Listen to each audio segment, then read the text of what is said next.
किसने सोचा था कि जेल की ऊंची दीवारों के बीच एक मामूली सा जूता ब्रैडली के हाथ में आते ही जेल से निकलने का हथियार बन जाएगा। अभी ब्रैडली जमीन से 3000 मीटर नीचे एक काल कोठरी में 20 दिन से बंद है और उसकी कमर में एक इलेक्ट्रिकल बेल्ट बंधी है जो उसे बार बार बिजली के झटके देती रहती है। इसीलिए ब्रैडली अपने जूते की सोल को निकालकर उस बेल्ट पर लगे सेंसर पर लगा देता है, जिससे रबर से बनी सोल एक स्ट्रॉन्ग इंसुलेटर की तरह काम करती है और करंट लगना बंद हो जाता है। तभी 2 गार्ड्स उसे देखने के लिए आते हैं तो वो झटके लगने का नाटक करता है। गार्ड्स उसे देखकर हंसते हैं। उन्हें लगता है कि वो पूरी तरह टूट चुका है, लेकिन जैसे ही मौका मिलता है ब्रैडली अचानक उन पर हमला कर देता है। ब्रैडली उन दोनों गार्डों को इतना मारता है कि उनको अधमरी हालत में पहुंचा देता है। जैसे ही ब्रैडली अब वहां से आगे बढ़ता है उसके साथ कुछ ऐसा होता है जिसे देखकर आपकी भी रूह कांप जाएगी। तो क्या ब्रैडली इस नरक से निकल पाएगा और कैसे एक साधारण सा कार मैकेनिक अमेरिका की सबसे खूंखार जेल में फंस गया? तो चलिए शुरू करते हैं। फ्लिक मूवीज की एक और धमाकेदार वीडियो में आपका स्वागत है। कहानी की शुरुआत एक बिल्कुल खामोश माहौल से होती है, जहां हम ब्रैडली थॉमस नाम के एक आदमी को देखते हैं। उसकी पर्सनैलिटी ऐसी है कि उसे देखते ही साफ समझ आ जाता है कि ये कोई साधारण इंसान नहीं है, लेकिन वो कोई गुंडा नहीं है, बल्कि एक कार वर्कशॉप में काम करता है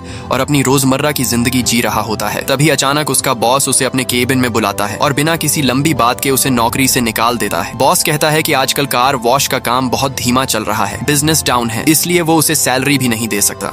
ऊपर से बात ऐसे करता है जैसे ये सिर्फ एक मजबूरी हो, लेकिन ब्रैडली को अंदर ही अंदर पता होता है कि असली वजह उसका गुस्सैल स्वभाव है, जो बॉस को हमेशा से परेशान करता रहा है। फिर भी ब्रैडली कोई बहस नहीं करता, ना चिल्लाता है, ना ही कोई ड्रामा करता है। वो बस चुपचाप अपनी चीजें एक छोटे से बॉक्स में रखता है, सब कुछ समेटता है और बिना कुछ बोले वहां से निकल जाता है, जैसे उसने ये सब पहले से ही स्वीकार कर लिया हो। वो अपनी पुरानी थोड़ी टूटी फूटी कार में बैठता है और घर की तरफ चल पड़ता है, लेकिन उसे बिल्कुल अंदाजा नहीं होता कि आगे उसके लिए और भी बड़ा झटका इंतजार कर रहा है। जैसे ही वो अपने घर के ड्राइववे में पहुंचता है उसकी नजर अपनी पत्नी लॉरेन पर पड़ती है, जो कार में बैठकर किसी से फोन पर बात कर रही होती है। उस एक पल में ही ब्रैडली के दिमाग में हजारों ख्याल दौड़ जाते हैं और उसे यकीन हो जाता है कि लॉरेन का किसी और के साथ अफेयर चल रहा है। यही वो पल होता है जब उसके अंदर दबा हुआ गुस्सा अचानक फट पड़ता है, जैसे कोई ज्वालामुखी बरसों बाद फूट पड़ा हो। वो लॉरेन से कुछ नहीं कहता, बस उसे इशारे से घर के अंदर जाने के लिए कहता है और जैसे ही वो अंदर जाती है ब्रैडली का कंट्रोल पूरी तरह खत्म हो जाता है। इसके बाद जो होता है वो बेहद डरावना होता है। ब्रैडली अपने ही हाथों से अपनी कार को तोड़ना शुरू कर देता है। वो इतनी ताकत से हेडलाइट्स पर मुक्का मारता है कि वो चकनाचूर हो जाती हैं। फिर साइड मिरर को उखाड़ फेंकता है और यहाँ तक कि कार के बोनट को अपने हाथों से मरोड़ देता है, जैसे वो कोई लोहे का टुकड़ा नहीं बल्कि कागज हो। ये सिर्फ गुस्सा नहीं था, ये उसके अंदर का दर्द था। वो दर्द जो उसने सालों से दबा रखा था, वो दर्द जो उसकी जिंदगी के हर गलत मोड़ के साथ बढ़ता गया था। ये उस इंसान की हालत थी जिसने अपनी जिंदगी को सही रास्ते पर लाने के लिए बहुत कुछ छोड़ा था, लेकिन बदले में उसे सिर्फ तकलीफ ही मिली। जब उसका गुस्सा धीरे धीरे शांत होता है तो वो अंदर घर में जाता है और लॉरेन से बात करता है। यहाँ हमें पता चलता है कि इन दोनों का रिश्ता पहले से ही बहुत नाजुक दौर से गुजर रहा था। लॉरेन का हाल ही में मिसकैरेज हुआ था, जिससे वो मानसिक रूप से टूट चुकी थी, और दूसरी तरफ ब्रैडली भी अपने काम और तनाव के चलते उसे समय नहीं दे पा रहा था।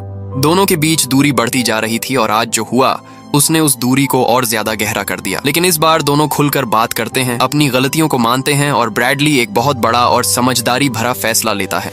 वो कहता है कि वो इस रिश्ते को एक और मौका देना चाहता है, लेकिन इसके लिए उसे अपनी पुरानी जिंदगी में वापस जाना पड़ेगा, यानी ड्रग्स की दुनिया में, जहां से वो पहले निकल चुका था। उसका मानना होता है कि अगर उसे अपनी पत्नी को एक अच्छी जिंदगी देनी है तो उसे पैसे कमाने के लिए वही रास्ता अपनाना होगा। लॉरेन उसे रोकने की कोशिश करती है, उसे समझाती है कि ये रास्ता गलत है, लेकिन हालात ऐसे होते हैं कि वो भी ज्यादा कुछ नहीं कर पाती और मजबूरी में उसकी बात मान लेती है। इसके बाद कहानी सीधे 18 महीने आगे बढ़ जाती है। अब हम देखते हैं कि ब्रैडली और लॉरेन एक शानदार बड़े और महंगे घर में रह रहे हैं। उनकी जिंदगी अब पहले से बिल्कुल अलग लगती है, हर चीज परफेक्ट दिखाई देती है। लॉरेन अब प्रेग्नेंट है और ऐसा लगता है जैसे उनकी जिंदगी पटरी पर आ चुकी है। ब्रैडली अब अपने पुराने दोस्त गिल के लिए काम कर रहा होता है, जो उसे बड़े बड़े ड्रग डील्स दिलवाता है। एक दिन गिल उसे एक खास काम देता है और उसे एक बड़े ड्रग डीलर एलियाजार से मिलवाता है, जो इस पूरे खेल का बड़ा खिलाड़ी होता है। एलियाजार ब्रैडली को एक जिम्मेदारी देता है, जिसमें उसे 2 मैक्सिकन ड्रग डीलर्स के साथ मिलकर समुद्र के रास्ते आई एक बड़ी खेप को संभालना होता है। लेकिन ब्रैडली को शुरू से ही उन दोनों पर भरोसा नहीं होता। उसे लगता है कि वो दोनों अनुभवहीन हैं और कुछ न कुछ गड़बड़ जरूर करेंगे। वो एलियाजार से अपनी चिंता भी जाहिर करता है, लेकिन एलियाजार उसे भरोसा दिलाता है कि सब कुछ कंट्रोल में रहेगा और वो दोनों उसके हिसाब से ही काम करेंगे। उसी रात अंधेरे में जब तीनों मिलकर नाव से ड्रग्स उतार रहे होते हैं तभी ब्रैडली की शंका सच साबित हो जाती है। उसे अचानक एहसास होता है कि पुलिस आसपास है और वो खतरे को भांप लेता है।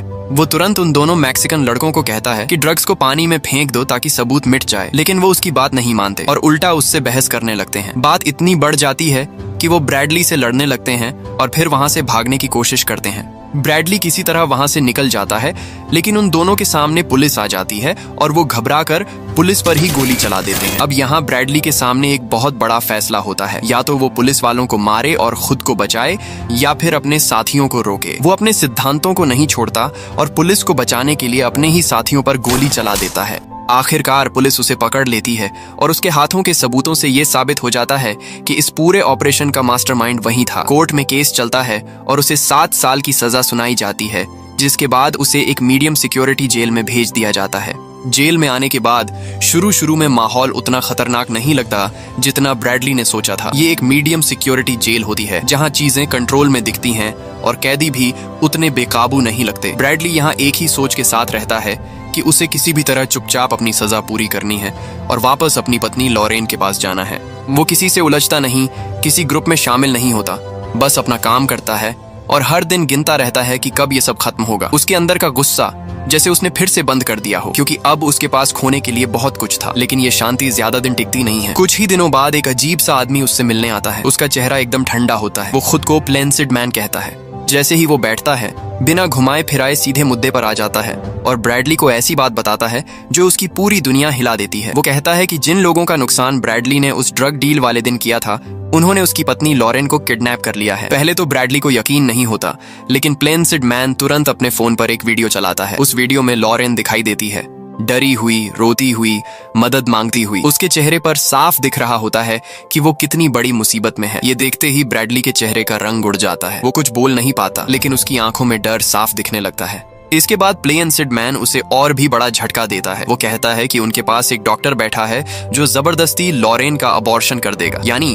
उसके पेट में जो बच्चा है उसे खत्म कर दिया जाएगा अगर ब्रैडली ने उनकी बात नहीं मानी। ये सुनकर ब्रैडली के अंदर जैसे सब कुछ टूट जाता है। अब ये सिर्फ उसकी पत्नी की बात नहीं रही, ये उसके बच्चे की जिंदगी का सवाल बन चुका था। अब प्लेंसिड मैन धीरे धीरे उसे पूरा प्लान समझाता है। वो कहता है कि अगर ब्रैडली अपनी पत्नी और बच्चे को जिंदा देखना चाहता है तो उसे वही करना होगा जो उसे कहा जा रहा है। उसे इस जेल से निकलकर एक और जेल में जाना होगा, रेड लीफ स्टेट पेनिटेंटियरी। ये कोई आम जेल नहीं है, ये एक हाई सिक्योरिटी जेल है जहां सबसे खतरनाक कैदियों को रखा जाता है। लेकिन सिर्फ वहां जाना ही काफी नहीं है, उसे उस जेल के सबसे डरावने हिस्से सेल ब्लॉक 99 तक पहुंचना होगा और वहां पहुंचकर उसे एक आदमी को मारना होगा, क्रिस्टोफर ब्रिज। प्लेंसिड मैन ये नाम ऐसे लेता है जैसे ये कोई आम टारगेट हो, लेकिन जिस तरह वो बात करता है उससे साफ समझ आता है कि ये काम आसान नहीं होने वाला। ब्रैडली तुरंत समझ जाता है कि ये सीधा मौत के मुंह में जाने जैसा है, लेकिन उसके पास कोई ऑप्शन नहीं होता। उस पल ब्रैडली के चेहरे पर एक अजीब सा बदलाव आता है। डर अभी भी होता है, लेकिन उसके साथ एक ठान लेने वाला भाव भी आ जाता है। वो जानता है कि अगर उसने ये नहीं किया तो उसकी पत्नी और उसका बच्चा दोनों खत्म हो जाएंगे, इसलिए वो बिना ज्यादा सवाल किए इस प्लान को मान लेता है। अब उसके सामने सबसे बड़ी समस्या ये होती है कि वो इस मीडियम सिक्योरिटी जेल से रेड लीफ जैसी खतरनाक जेल में कैसे पहुंचे, क्योंकि वहां सिर्फ वही कैदी भेजे जाते हैं जो बहुत ज्यादा हिंसक और अनकंट्रोल हो जाते हैं। यानी उसे खुद को ऐसा बनाना होगा कि जेल प्रशासन उसे यहाँ रखने लायक ही न समझे। अगले ही दिन वो अपना प्लान शुरू कर देता है। बिना किसी चेतावनी के वो एक गार्ड पर हमला कर देता है। उसका हमला इतना अचानक और ताकतवर होता है कि गार्ड संभल ही नहीं पाता और बुरी तरह घायल हो जाता है। बाकी गार्ड्स दौड़कर आते हैं और उसे पकड़ लेते हैं, लेकिन ब्रैडली यहाँ रुकने वाला नहीं होता। जब उसे पकड़कर वापस उसके सेल में ले जाया जा रहा होता है, तब भी वो मौका देखकर फिर से हमला कर देता है। इस बार वो और ज्यादा हिंसक होता है, गार्ड्स को धक्का देता है, मुक्के मारता है और पूरी ताकत लगा देता है ताकि वो साफ दिखा सके कि अब वो कंट्रोल में नहीं है। ये सब देखकर जेल प्रशासन के पास कोई चॉइस नहीं बचती। वो उसे अनकंट्रोलेबल कैदी घोषित कर देते हैं, यानी ऐसा कैदी जो किसी भी वक्त कुछ भी कर सकता है, और यही ब्रैडली चाहता भी था। फैसला तुरंत लिया जाता है कि उसे यहाँ से हटाकर रेड लीफ स्टेट पेनिटेंटियरी भेज दिया जाए। जैसे ही ये फैसला होता है, ब्रैडली को अंदर ही अंदर समझ आ जाता है कि उसके प्लान का पहला हिस्सा सफल हो गया है, लेकिन उसे ये भी पता होता है कि असली नरक अभी शुरू होने वाला है। जैसे ही वो रेड लीफ जेल में पहुंचता है, वहां का माहौल देखकर ही उसकी समझ में आ जाता है कि ये जगह कितनी खतरनाक है। यहाँ हर चीज में एक डर है। जैसे ही ब्रैडली उस नई जेल की दहलीज पर कदम रखता है, उसे एहसास होता है कि पिछली जेल तो इसके सामने एक 5 स्टार होटल थी। वहाँ का वार्डन टुगन उससे मिलता है। वो उसे इंसान की तरह नहीं बल्कि एक जानवर की तरह ट्रीट करता है। उसकी पूरी तलाशी ली जाती है, उसे अपमानित किया जाता है। वार्डन उसे साफ शब्दों में चेतावनी देता है कि यहाँ कानून सिर्फ उसका चलता है और अगर ब्रैडली ने अपनी पूंछ हिलाने की कोशिश भी की तो उसे ऐसी जगह डाल दिया जाएगा जहां सूरज की रोशनी भी नहीं पहुंचती। इसके बाद ब्रैडली को एक गंदी, बदबूदार और सीलन भरी सेल में डाल दिया जाता है। लेकिन इस बार भी उसका ध्यान इन चीजों पर नहीं होता। उसके दिमाग में सिर्फ एक ही चीज चल रही होती है, उसे किसी भी हालत में सेल ब्लॉक 99 तक पहुंचना है।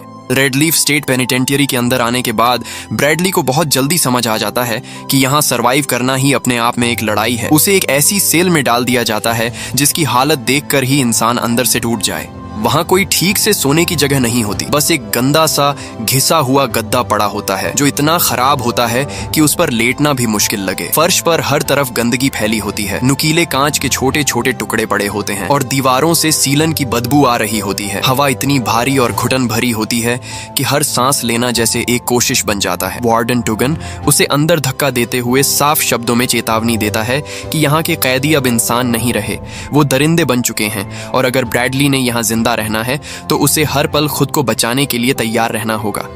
ये सिर्फ जेल नहीं है, ये एक ऐसी जगह है जहां इंसानियत धीरे धीरे खत्म हो जाती है। लेकिन इन सब के बावजूद ब्रैडली के चेहरे पर कोई डर नहीं दिखता। वो चुपचाप अपनी सेल में बैठ जाता है, लेकिन उसके दिमाग में सिर्फ एक ही चीज घूम रही होती है, लॉरेन, उसकी पत्नी, जो इस वक्त कहीं बंद है, डरी हुई है और जिसकी जिंदगी हर पल खतरे में है। ब्रैडली को पता है कि वो यहाँ किसी आम वजह से नहीं आया है। उसका एक मिशन है, क्रिस्टोफर ब्रिज नाम के कैदी को ढूंढना और उसे मारना। यही एक रास्ता है जिससे वो अपनी पत्नी और अपने बच्चे की जान बचा सकता है। इसीलिए वो अपने आसपास के माहौल से ज्यादा अपने अगले कदम के बारे में सोचता रहता है। कुछ समय बाद जब उसे थोड़ी देर के लिए बाहर लाया जाता है तो वो बाकी कैदियों को ध्यान से देखने लगता है। हर किसी के चेहरे पर एक अलग कहानी होती है, कहीं गुस्सा, कहीं पागलपन, कहीं हार मान लेने वाली खामोशी। तभी उसकी नजर एक ग्रुप पर पड़ती है जो जिम एरिया में एक्सरसाइज कर रहा होता है। उनके शरीर मजबूत होते हैं, उनकी बॉडी लैंग्वेज से साफ दिखता है कि वो यहाँ के सबसे खतरनाक कैदियों में से हैं। ब्रैडली पास खड़े एक कैदी से पूछता है कि ये लोग कौन हैं, तो वो कैदी उसे बताता है कि ये जेल के सबसे खूंखार लोग हैं और यहाँ कोई भी इनसे पंगा लेने की हिम्मत नहीं करता। इतना सुनना ही काफी होता है। ब्रैडली बिना कुछ सोचे समझे सीधे उनके पास चला जाता है और अचानक उनसे भिड़ जाता है। ये कोई गुस्से में किया गया फैसला नहीं होता, बल्कि एक सोच समझकर उठाया गया कदम होता है। उसे पता है कि अगर उसे जल्दी से जल्दी सेल ब्लॉक 99 तक पहुंचना है तो उसे ऐसा कुछ करना होगा जिससे पूरा जेल सिस्टम हिल जाए। इसलिए वो अपनी पूरी ताकत लगा देता है। हर मुक्का भारी होता है, हर वार सीधा हड्डियों तक असर करता है। सामने वाले कैदी भी पीछे हटने वाले नहीं होते, लेकिन ब्रैडली की ताकत और उसका इरादा दोनों बहुत खतरनाक होते हैं। लड़ाई इतनी तेज और हिंसक हो जाती है कि पूरे एरिया में हड़कंप मच जाता है। गार्ड्स तुरंत वहां पहुंचते हैं और चिल्लाकर उसे रुकने के लिए कहते हैं, लेकिन ब्रैडली जैसे अब सुन ही नहीं रहा होता। जो भी उसके सामने आता है वो उसे गिरा देता है, उसकी हड्डियां तोड़ देता है। कुछ ही पलों में कई कैदी जमीन पर पड़े कराह रहे होते हैं। गार्ड्स उसे पकड़ने की कोशिश करते हैं, लेकिन वो उन्हें भी धक्का देकर गिरा देता है। यहाँ तक कि एक गार्ड उसे डराने के लिए हवाई फायर करता है, लेकिन ब्रैडली पर उसका भी कोई असर नहीं पड़ता। तभी अचानक पीछे से वार्डन टुगन आता है और बिना समय गंवाए अपनी बंदूक ब्रैडली के सिर पर तान देता है। इस बार ब्रैडली रुक जाता है, गार्ड्स उसे पकड़ लेते हैं और अब वो पूरी तरह उनके कंट्रोल में होता है। लेकिन उसके चेहरे पर फिर भी डर नहीं होता, बल्कि एक अजीब सी शांति होती है, जैसे वो जो चाहता था वो हासिल कर चुका है। इसके बाद टुगन उसे घसीटते हुए एक भारी लोहे के दरवाजे की तरफ ले जाता है। वो दरवाजा ऐसा लगता है जैसे किसी अंधेरी दुनिया का रास्ता हो। जैसे ही वो खुलता है, अंदर से ठंडी और सड़ी हुई हवा का झोंका बाहर आता है। ये वही जगह होती है, सेल ब्लॉक 99, एक ऐसी जगह जहां जाने का मतलब होता है कि अब वापसी लगभग नामुमकिन है। अंदर ले जाकर वार्डन टुगन उसे सबक सिखाने के लिए एक स्टन बेल्ट पहनाता है। ये कोई आम बेल्ट नहीं होती, इसमें इलेक्ट्रिक शॉक देने का सिस्टम होता है जिसे बाहर से कंट्रोल किया जा सकता है। जैसे ही वार्डन बटन दबाता है, ब्रैडली के पूरे शरीर में तेज करंट दौड़ जाता है। उसका शरीर अकड़ जाता है, वो दर्द से जमीन पर गिरकर तड़पने लगता है। हर झटका इतना तेज होता है कि किसी भी इंसान का हौसला टूट जाए। लेकिन यहाँ भी ब्रैडली अलग साबित होता है। वो दर्द से कराहता जरूर है, लेकिन उसकी आंखों में डर नहीं आता। उसके अंदर जो जिद है, जो मकसद है, वो हर झटके के साथ और भी मजबूत होती जाती है। वो जानता है कि ये सब सहना जरूरी है, क्योंकि ये सब उसी रास्ते का हिस्सा है जो उसे अपनी पत्नी तक वापस ले जाएगा। आखिर में वार्डन उसे जोर से धक्का देकर अंदर बंद कर देता है और ठंडी आवाज में कहता है, सेल ब्लॉक 99 में स्वागत है, यहाँ से सिर्फ लाशें बाहर जाती हैं। ये शब्द वहाँ की सच्चाई को साफ बता देते हैं। अब ब्रैडली उस अंधेरे सीलन भरे गलियारे में अकेला खड़ा होता है। चारों तरफ सन्नाटा होता है, लेकिन उस सन्नाटे में भी खतरे की आवाज साफ सुनाई देती है। उसके पास न कोई हथियार है, न कोई साथी, सिर्फ उसकी अपनी ताकत, उसका दिमाग और वो जिद जो उसे यहाँ तक लेकर आई है। वो धीरे धीरे अपनी सेल के अंदर जाता है, बैठता है और अंधेरे में घूरते हुए बस एक ही चीज सोचता है, अब आगे क्या करना है। लेकिन धीरे धीरे उसके आसपास की चीजें कुछ अलग कहानी बताने लगती हैं। पास की सेल्स से आने वाली फुसफुसाहटें, कैदियों की अजीब हरकतें और गार्ड्स का बर्ताव, सब कुछ ये इशारा करता है कि यहाँ कुछ गड़बड़ है। यहाँ चीजें वैसी नहीं हैं जैसी उसे बताई गई थी। कुछ देर बाद गार्ड्स उसकी सेल का दरवाजा खोलते हैं और उसे बाहर आने के लिए कहते हैं। उसे पूरी तरह जंजीरों में जकड़ दिया जाता है। हाथ, पैर, कमर सब कुछ कस कर बांध दिया जाता है ताकि वो जरा भी हिल न सके। फिर उसे एक गुप्त कमरे की तरफ ले जाया जाता है जहाँ का माहौल और भी ज्यादा डरावना होता है। जैसे ही वो अंदर जाता है, उसके सामने जो लोग खड़े होते हैं उन्हें देखकर उसे तुरंत समझ आ जाता है कि असली खेल अब शुरू होने वाला है। वहाँ एलियाजार खड़ा होता है और उसके साथ वही 2 मैक्सिकन आदमी होते हैं जिनके साथ वो उस रात काम कर रहा था। उन्हें देखकर ब्रैडली को एक पल के लिए हैरानी होती है, लेकिन अगले ही पल सब कुछ साफ होने लगता है। एलियाजार धीरे धीरे उसके पास आता है और बहुत शांत लेकिन खतरनाक आवाज में उससे बात करना शुरू करता है। वो उसे बताता है कि उस दिन की घटना की वजह से उसे बहुत बड़ा नुकसान हुआ था, करोड़ों का, और वो इस नुकसान का बदला लेना चाहता था, लेकिन सीधे नहीं बल्कि ऐसे कि ब्रैडली खुद चलकर उसके जाल में फंस जाए। यहीं पर ब्रैडली को सबसे बड़ा झटका लगता है। उसे पता चलता है कि क्रिस्टोफर ब्रिज नाम का कोई कैदी है ही नहीं। ये पूरा मिशन, ये पूरा प्लान सिर्फ उसे यहाँ तक लाने के लिए बनाया गया था। उसे एहसास होता है कि वो जिस काम को करने आया था वो असल में कभी था ही नहीं। ये सब एक जाल था, एक ऐसा जाल जिसमें वो पूरी तरह फंस चुका था। अब हालात पूरी तरह बदल चुके होते हैं। ब्रैडली अब शिकारी नहीं बल्कि शिकार बन चुका होता है। उसके शरीर पर लगी शॉक बेल्ट का कंट्रोल एलियाजार के हाथ में होता है। वो बिना किसी दया के बार बार बटन दबाता है और हर बार ब्रैडली के शरीर में तेज बिजली के झटके दौड़ जाते हैं। उसका शरीर बेकाबू होकर कांपने लगता है, उसकी मांसपेशियां खींच जाती हैं और वो जमीन पर गिरकर तड़पने लगता है, लेकिन फिर भी वो टूटता नहीं। एलियाजार यहीं नहीं रुकता। वो उसे उसकी पत्नी का वीडियो दिखाता है जिसमें लॉरेन रो रही होती है, डरी हुई होती है और मदद की भीख मांग रही होती है। ये सब देखकर ब्रैडली के अंदर का दर्द और भी गहरा हो जाता है, लेकिन उसके साथ उसका गुस्सा और इरादा भी बढ़ जाता है। इसके बाद एलियाजार और उसके आदमी उसे बुरी तरह पीटना शुरू कर देते हैं। उसे जमीन पर गिराया जाता है, उसके चेहरे पर लातें मारी जाती हैं, उसके शरीर पर लगातार वार किए जाते हैं। हर वार उसे और कमजोर करता है, लेकिन उसका हौसला टूटने नहीं देता। वो हर दर्द को सहता है क्योंकि उसे पता है कि अगर वो यहाँ हार गया तो बाहर उसकी पत्नी और बच्चा नहीं बचेंगे। इसके बाद उसे वापस उसकी सेल में फेंक दिया जाता है, लेकिन वहां भी उसे चैन नहीं मिलता। उसे लगातार शॉक दिए जाते रहते हैं, जिससे साफ हो जाता है कि एलियाजार अभी भी उसे तड़पाना चाहता है। काफी देर तक ये सब चलता रहता है और फिर अचानक सब शांत हो जाता है। इसी बीच ब्रैडली की नजर अपने जूते पर जाती है और उसके दिमाग में एक प्लान आता है। वो धीरे धीरे अपने जूते की सोल निकालता है और उसे शॉक बेल्ट के सेंसर पर लगा देता है, जिससे बेल्ट काम करना बंद कर देती है। ये एक छोटा सा कदम होता है, लेकिन यही उसकी सबसे बड़ी उम्मीद बन जाता है। जब अगली बार गार्ड्स उसे लेने आते हैं तो वो झटके लगने का नाटक करता है। गार्ड्स उसे देखकर हंसते हैं। उन्हें लगता है कि वो पूरी तरह टूट चुका है, लेकिन जैसे ही मौका मिलता है ब्रैडली अचानक उन पर हमला कर देता है। वो दोनों गार्ड्स को इतनी बेरहमी से मारता है कि वो वहीं गिर जाते हैं। ब्रैडली उन दोनों गार्डों को बुरी तरह मारकर अधमरी हालत में कर देता है और अब रुकने वाला नहीं था। अब ब्रैडली एक घायल जानवर की तरह बेकाबू हो चुका था। वह सीधा एलियाजार के कमरे में जाता है, उसे बुरी तरह मारता है, उसका गला दबाता है, उसकी एक टांग तोड़ देता है और एलियाजार के गले पर अपनी उंगलियां कसते हुए उसे फोन मिलाने के लिए कहता है। ये वही फोन कॉल था जिसका इंतजार वो पिछले कई हफ्तों से कर रहा था। दूसरी तरफ प्लेंसिड मैन था जिसके पास लॉरेन कैद थी। ब्रैडली एलियाजार से कहता है कि अगर उसने लॉरेन को अभी के अभी रिहा नहीं किया तो वो उसका सिर फुटबॉल की तरह उड़ा देगा। कॉल कट होते ही ब्रैडली एलियाजार को घसीटते हुए उस सेल में लेकर जाता है जिसमें अब तक ब्रैडली को बंद किया गया था। वह एलियाजार और उन दोनों गार्डों को सेल के अंदर बंद कर ही रहा होता है, तभी वार्डन टुगन अपने गार्ड्स की फौज लेकर आ धमकता है। ब्रैडली तुरंत सेल के मोटे दरवाजे के पीछे छुप जाता है। वार्डन टुगन उसे सरेंडर करने को कहता है, लेकिन ब्रैडली बताता है कि वह सरेंडर करने के लिए तैयार है, बस उसे एक बार कंफर्मेशन कॉल आ जाए कि अब उसकी पत्नी सेफ है। वार्डन टुगन भी ब्रैडली की भावनाओं की कदर करता है और उसे कुछ समय देता है। दूसरी तरफ हमें दिखाया जाता है कि एलियाजार का एक आदमी ब्रैडली की पत्नी को उसके दोस्त गिल के घर पर छोड़ने के लिए आता है। जैसे ही ब्रैडली की पत्नी उसके दोस्त के पास सही सलामत पहुंचती है, उसका दोस्त गिल झाड़ियों में पड़ी बंदूक से एलियाजार के आदमी को उड़ा देता है और लॉरेन तुरंत गिल से बंदूक छीनकर उस डॉक्टर को मार देती है जो अभी कुछ देर पहले उसका अबॉर्शन करना चाहता था। इधर तभी एक बहुत ही इमोशनल और पावरफुल सीन आता है जहां ब्रैडली को पता चलता है कि उसकी पत्नी सुरक्षित है और अब उसका काम पूरा हो चुका है। तभी ब्रैडली सेल के अंदर जाता है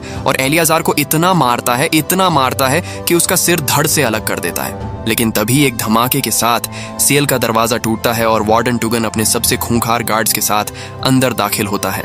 वार्डन टुगन, जो खुद एक बेहद भ्रष्ट और नीच इंसान था, ब्रैडली को घुटनों पर आने के लिए मजबूर करता है। वो ब्रैडली को अपमानित करता है और कहता है कि उसने अपनी जिंदगी और अपने आने वाले बच्चे का भविष्य हमेशा के लिए खत्म कर लिया है। लेकिन ब्रैडली की आंखों में कोई पछतावा नहीं था। वो वार्डन की ओर देखता है और एक ऐसी बात कहता है जो वार्डन को अंदर तक हिला देती है। वो कहता है, मैंने वो किया जो एक बाप और एक पति को करना चाहिए था और इसके लिए मैं नरक में भी जलने को तैयार हूँ। तभी कमरे में गोलियों की गूंज सुनाई देती है। वार्डन टुगन अपनी शॉटगन से फायर करता है और ब्रैडली के शरीर को गोलियां छलनी कर देती हैं। ब्रैडली फर्श पर गिरता है। उसका खून उस गंदी जेल की जमीन पर फैलने लगता है। लेकिन गिरने से पहले उसके चेहरे पर एक हल्की सी मुस्कान थी। उसे पता था कि भले ही उसका शरीर इस काल कोठरी में दम तोड़ रहा है, लेकिन उसकी पत्नी और उसका बच्चा अब खुली हवा में सांस ले रहे होंगे। ब्रैडली थॉमस, जिसने अपनी मर्यादा और परिवार के लिए खुद को एक जानवर बना लिया था, आखिरकार इस दर्द भरी दुनिया से आजाद हो चुका था। फिल्म के अंत में हम देखते हैं कि पुलिस और एम्बुलेंस जेल पहुंच रही हैं, लेकिन सेल ब्लॉक 99 की गहराइयों में